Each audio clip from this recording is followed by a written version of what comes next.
एक गांव में एक बहुत पुरानी गुफा थी। उसमें एक औरत रहती थी जिसका नाम विमला था। वो हर रोज गांव आती। अरे ओ चूड़ी वाली, मुझे 2 दर्जन ये लाल चूड़ियाँ तो दे दे। फिर विमला मीना को लाल रंग की चूड़ियाँ दे देती है और वहाँ से चली जाती है। फिर घर जाकर मीना उन चूड़ियों को पहन लेती है। उन चूड़ियों को पहनते ही उसकी आंखें लाल हो जाती हैं। तभी वहाँ मीना का पति कल्लू आ जाता है। मीना रानी, खाना तो खिला दो। मुझे अपना नौकर समझ रखा है क्या? अपने आप ले ले। पूरा दिन ऑर्डर चलाता रहता है। फिर वो अपने कमरे में चली जाती है। अरे इससे क्या हुआ? फिर आधी रात होते ही डरावनी डरावनी आवाजें आने लगती हैं और मीना के कमरे में एक हैवान आ जाता है। मीना, आओ मीना। मीना चौंक जाती है और उठकर बैठ जाती है। मीना, तुम अब मेरी गुलाम हो। चलो मेरे साथ और मैं जैसा कहूँगा तुम्हें वैसा ही करना होगा। मीना का रूप बदलने लगता है। जी, मैं आपके गुलाम हूँ। मुझे क्या करना है? आप जैसा कहोगे मैं वैसा ही करूँगी। फिर मीना बिना कुछ कहे उस हैवान के साथ चली जाती है और हैवान उसे एक गुफा में ले जाकर एक तहखाने में बंद कर देता है। वहीं दूसरी ओर गांव में मीना का पति मीना को घर में ना पाकर परेशान होता है। अरे मीना, अरे ओ मेरी मीना रानी, कहाँ हो? रात में भी तुम जल्दी सो गई थी, अब कहाँ गायब हो गई? कल्लू मीना को हर जगह ढूंढता है लेकिन मीना उसे कहीं नजर नहीं आती। फिर विमला उसी दिन चूड़ियाँ बेचने फिर से गांव आती है और कई सारी औरतों को चूड़ियाँ पहना देती है और वापस अपनी गुफा में आ जाती है। और फिर आधी रात होने पर उन चूड़ियों का असर होने लगता है। उन सब की आंखें लाल हो जाती हैं और उनका भी रूप बदलने लगता है। हैवान उन सब औरतों को बुलाता है।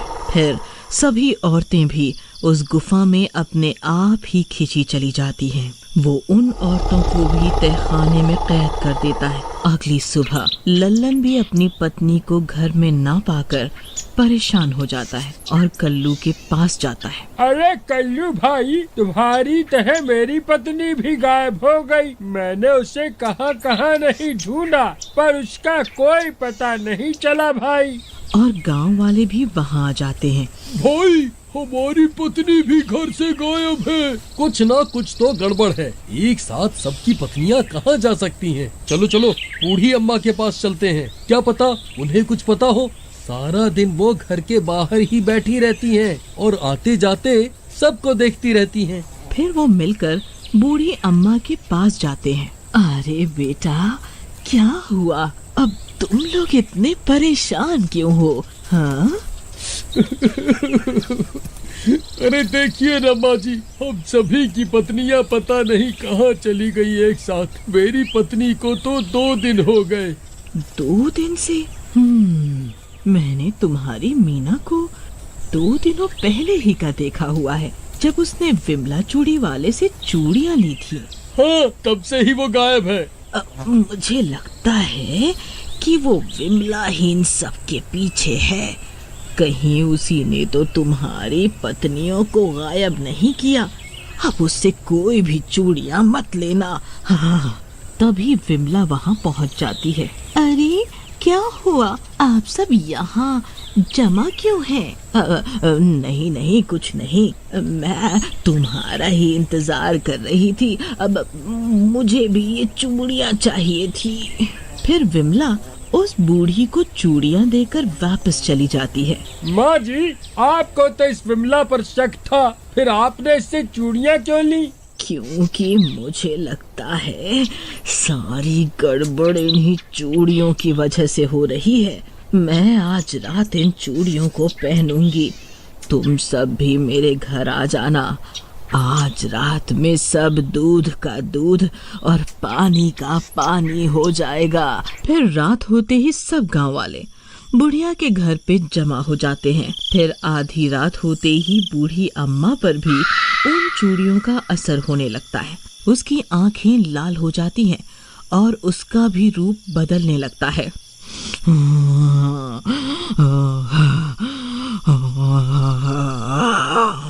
ये सब देखकर गांव वालों की आंखें फटी की फटी रह जाती हैं। सब तुम दबाकर भागने लगते हैं। अरे मर गए रे, ये बुढ़िया तो भूत बन गई, भागो रे भागो। फिर सब बुढ़िया के घर से निकलते हैं और कल्लू बाहर से दरवाजा बंद कर देता है। बुढ़िया दरवाजा पीटने लगती है। अरे डरपोक गाँव वालों, कहाँ भाग रहे हो? मुझे जाना है, मेरा मालिक बुला रहा है। मुझे यहाँ बंद क्यों कर दिया? खोलो दरवाजा, खोलो। अरे भाइयों, इस बूढ़ी अम्मा की बात तो सच निकली। इन ससुरी चूड़ियों में ही गड़बड़ थी। हाँ भाई, लेकिन भाई हमारी पत्नियां हैं कहाँ? ये कैसे पता लगेगा? उसके लिए हमें इस बुढ़िया को आजाद करना होगा और इसका पीछा करना होगा। अबे पागल हो गए हो क्या? इसको आजाद करके इसके हाथों मरना चाहता है क्या? मैं तो मरना नहीं चाहता, मरने दो मेरी पत्नी को ही। वैसे भी बहुत दुखी करती थी। ऐसा मत बोलो भाई, कल तो तुम भाभी के लिए बहुत रो रहे थे। अब क्या हुआ? बस अब डर गए। ठीक है भाई, मगर ये हमें पीछा करने लायक छोड़ेगी तब तो हम इसका पीछा करेंगे ना।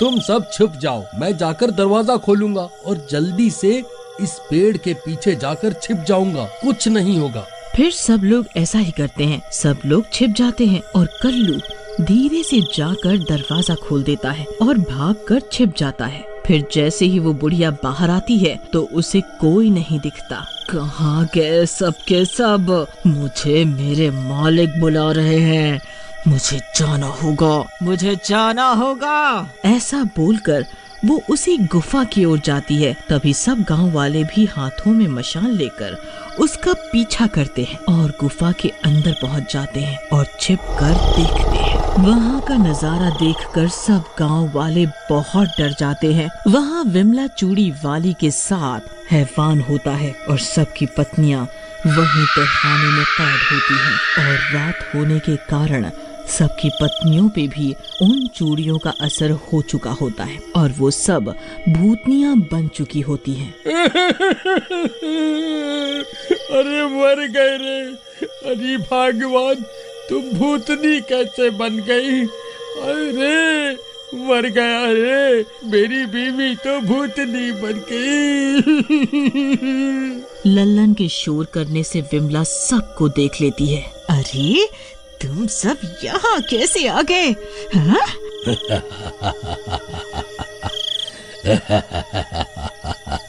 अच्छा है, अब इनके सामने ही इनकी पत्नियों की बलि चढ़ा दो विमला, ताकि मैं फिर से जिंदा हो जाऊं।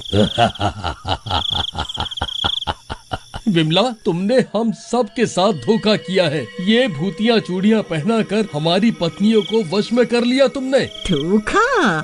मैंने नहीं, तुम गांव वालों ने किया था।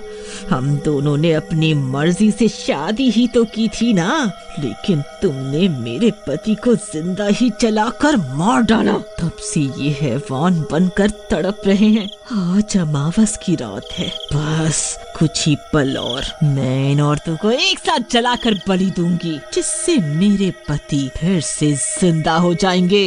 अरे नास मिट्टी औरत, कभी कोई मरा हुआ इंसान जिंदा नहीं होता। फिर सब भागने लगते हैं और रास्ते में उन्हें एक बाबा मिल जाते हैं। कल्लू उन्हें सब बात बताता है। अलख निरंजन, ऐसा नहीं हो सकता, कभी मरा हुआ इंसान जिंदा नहीं हो सकता। विमला के पति की लाश को जलाना होगा ताकि उसकी आत्मा मुक्त हो जाए। चलो आओ मेरे साथ उसी गुफा में। फिर सब मिलकर गुफा में जाते हैं। विमला, तुम्हारा पति मर चुका है। तुम्हारे पति का भूत तुम्हारा इस्तेमाल कर रहा है ताकि वो और लोगों को मार कर अपनी मौत का बदला ले सके। इसमें किसी की भलाई नहीं है। सोचो, तुम अपने पति को जिंदा करने के चक्कर में इन सब की पत्नियों को मार डालोगी। विमला, तुम इसकी बात मत सुनो, मैं इनमें से किसी को नहीं छोड़ूंगा। फिर हैवान कल्लू को हवा में उठाकर फेंक देता है। अजी छोड़ दो, मैं आपको जिंदा करने के लिए, अपने स्वार्थ के लिए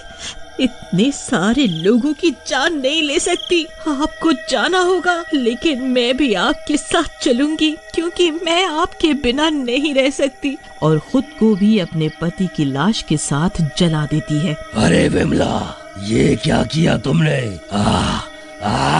अरे मर गया रे। फिर उनके जलते ही सबकी पत्नियां भी ठीक हो जाती हैं।